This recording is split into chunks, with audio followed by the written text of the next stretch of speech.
তা বাবা কিরামত এ মাসের বেতন দিয়েছো? জি স্যার দিয়েছি। আচ্ছা আচ্ছা গুড। তো জগদীশ তুমি দিয়েছো এ মাসের বেতন? জি না স্যার দিইনি, সামনে মাসে দিয়ে দেবানি। আচ্ছা ঠিক আছে। তো বাবা কিরামত বলো দিনি 2 আর 2 কত হয়? স্যার 4 হয়। সাব্বাস। এবার তুই বল 175 আর 250 আর 1500 কত হয়? আচ্ছা কিরামত বলো 100 তে 1 বাদ দিলে কত থাকে? স্যার 7। এবার তুই ক 10 জন মিস্ত্রি একটা দুতলা বাড়ি বানালে তো ওই বাড়ি বানাতে মোট কটা ইট লাগলে?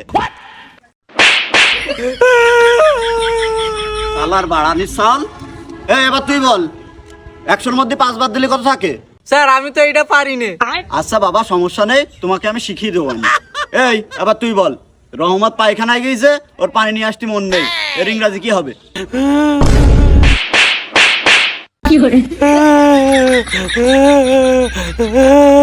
আরামের বাচ্চা। কিরামত এবার বলো তো তোমার আব্বার নাম কি? স্যার কাশেম মন্ডল। ব্রিলিয়ান্ট। তুই এত কঠিন প্রশ্নের উত্তর কিভাবে দিস? এবার তুই বল জায়েদ খানের নানার নাম কি? স্যার আমি তো সাইড কেন চিনি রে। স্যার কালকে আমি বেতন দিয়ে দেবানি। কথাটা যেন মনে থাকে।